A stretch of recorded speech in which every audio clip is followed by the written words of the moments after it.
Guys, it is your girl Aisha, aka Geek XX Chic, and I am here with an initial fresh off the cuff reaction to Black Panther. Yes, I just literally came from seeing an early screening of the movie, and whew.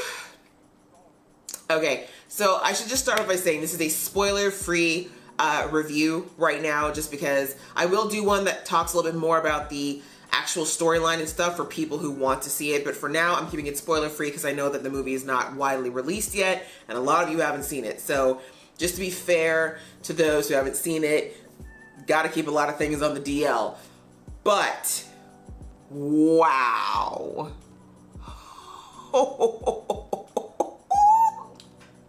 Guys, this movie was so good. It was so good. It was the superhero movie that we have deserved. Okay? I mean, Blade was good, but this movie was amazing. It was so good. It hit everything right. It was exactly what I think any comic movie fan, a comic book fan who's ever wanted to see their favorite characters turn into a movie. This is the dream. This is exactly what you want. And look, let's be real. Ryan Coogler definitely had a serious task on his shoulders with this movie. Because it wasn't just a matter of the fact that, yes, this is a big deal to black people, people of color in general, to see something like this, but also just that this is the first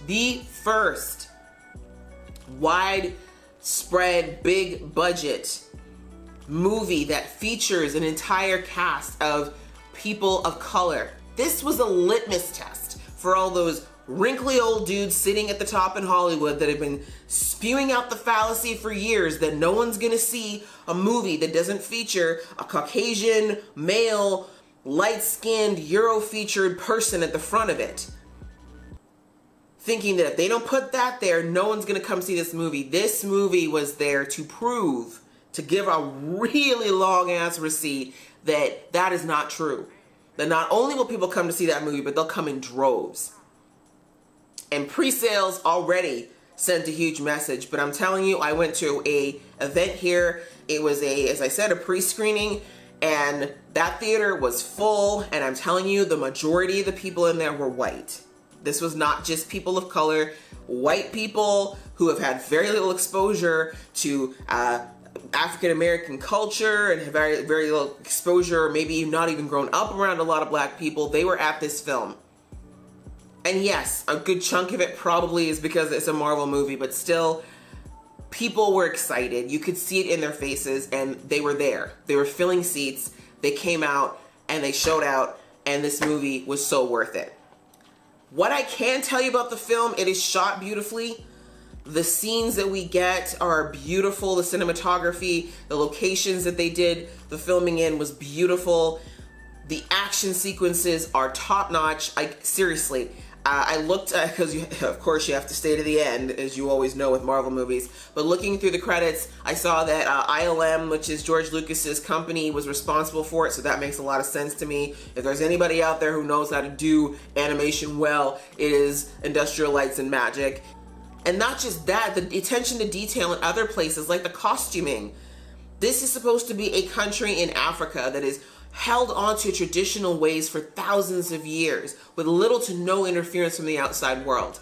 So it was definitely a challenge for these costumers to find a really good mix of traditional wear as well as, you know, the idea that obviously some people have seen that, you know, the world's changed, right? We're not in loincloths per se, but we're also not necessarily going to be wearing, you know, the latest fashion trend. And I think that the costuming team deserves awards. They did a great job of making everything look beautiful and authentic and regal, and I think they did a great marriage between a lot of different cultures, because again, I'm going to show my ignorance here. I don't know what all the traditional dress is for all the different African countries, but I definitely saw a South African influence. I saw a Nigerian influence.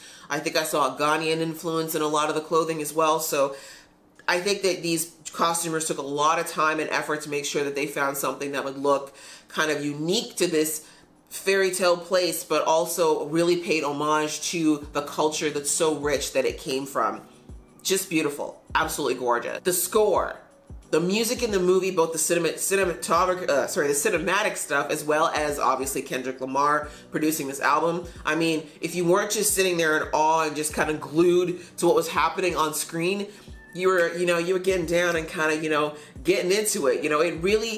They did a great job on the score with not only just adding the right amount of drama and gravity to the scenes that they needed to, but also keeping it urban to a degree, and also reminding you that this is a movie about a lot of black people who music is a massive part of our culture. So I think that was done absolutely beautifully. As you already know, Michael B. Jordan is in the movie, so there is an American element in this film. I'm not going to give any more away about that, but really all I can say is that the way that the movie married these two cultures together was done, I think, as brilliantly as you can in a movie that was supposed to be predominantly about Wakanda, which it was. So just, again, that's kudos to Coogler and all the other people who worked in the writer's room to make sure that that felt good and that it still allowed people, back home in America to still feel the ties to the movie, even though obviously as black people anyways, we definitely would have felt that connection just by looking at the cast. Now on to the performances.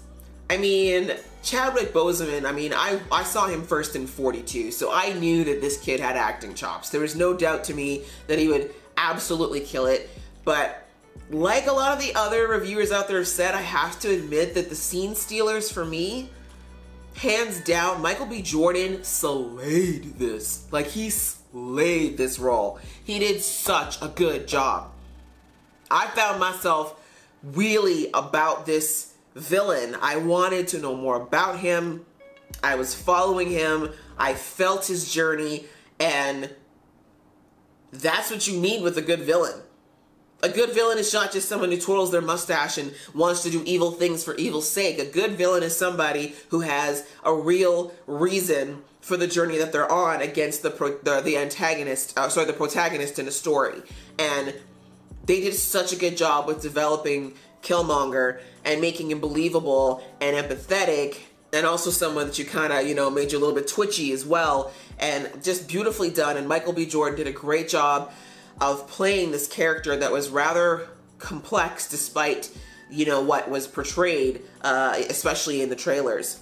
Also, the ladies in this film, whew, I'm telling you, coming off of something like Wonder Woman, I love that Ryan Coogler really took a lot of, at least I don't know that he did this personally, but I feel like he took notes from how that movie was done and how the women were treated. And really, to me, that same type of respect for just how amazing women are was echoed throughout this film. All the women that were in this film were amazing in their own right.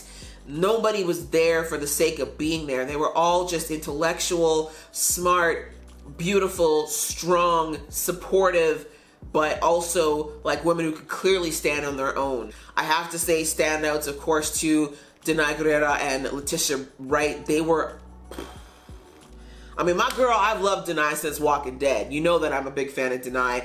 She proved once again in this film why she is the boss. And Letitia, she is coming up on her own now. Like, she's coming up in a lot of different shows and movies, and she did fantastic in this. I honestly want to see a spin-off movie just about her. That's how much I like Letitia's character in this. Just great. The female supporting cast is amazing in this film, and I'm so glad that we're going to get to see them again in Infinity War, because it's going to be worth it, guys. Trust me. Yeah, other than that, there's not much more I can really say without giving out more about the movie. Like I said, I will do a review with spoilers, but I'm going to wait till it's been mass released, and hopefully most of you guys are going to see this on opening night.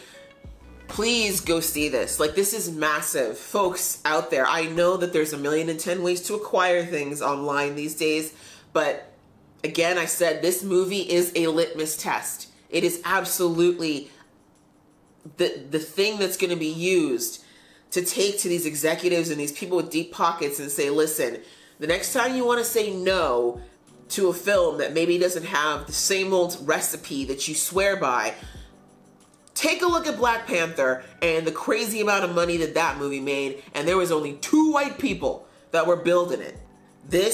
That'll only work if you show up to the box office and if you pay your hard-earned dollars, like just skip a couple lattes over the next couple of weeks, because that will definitely make up at least 1 good movie ticket. See this a couple of times if you can afford it. Bring your friends, bring your white friends, bring children, especially young Black children if you have any in your life.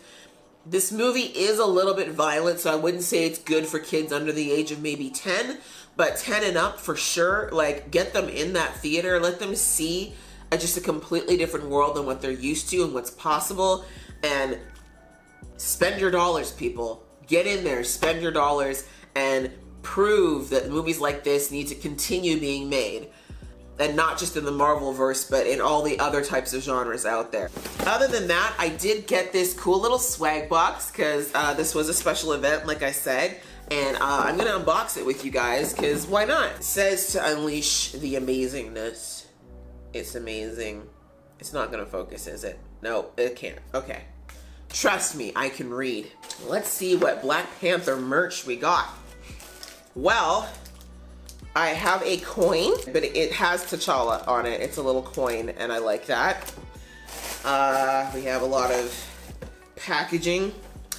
Oh my gosh! I have the T'Challa for when he had his when he was becoming king. This was in the trailer, so this isn't a spoiler, but this is T'Challa with his little war paint on. They call it Warrior Falls. It's so cute. He's so cute. I don't want to take him out of the package. Hi, T'Challa. Hey, boo. Yay, I have that. And one more thing.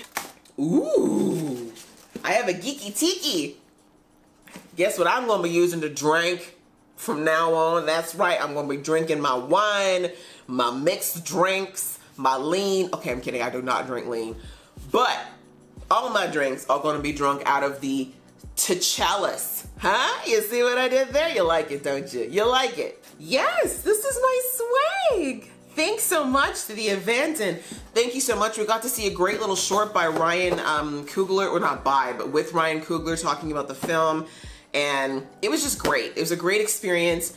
This movie's great. I will definitely see it again, because I feel like just so much of this was just me trying not to miss anything, and I'm a little bit sick, as you can probably hear right now, so I don't know what else to say about this movie, guys. It's worth seeing. It is definitely worth every penny. As I said, make sure you go see this in the theater at least once, guys. So that's it for this review. I just really wanted to say it now while I still had it in my system and it was fresh in my mind. So guys, if you like this video, please go ahead and click that like button if you want to see more from this geeky face and this cool face and this tiki face. If you want to see more from this tiki face, please click subscribe. Until next time.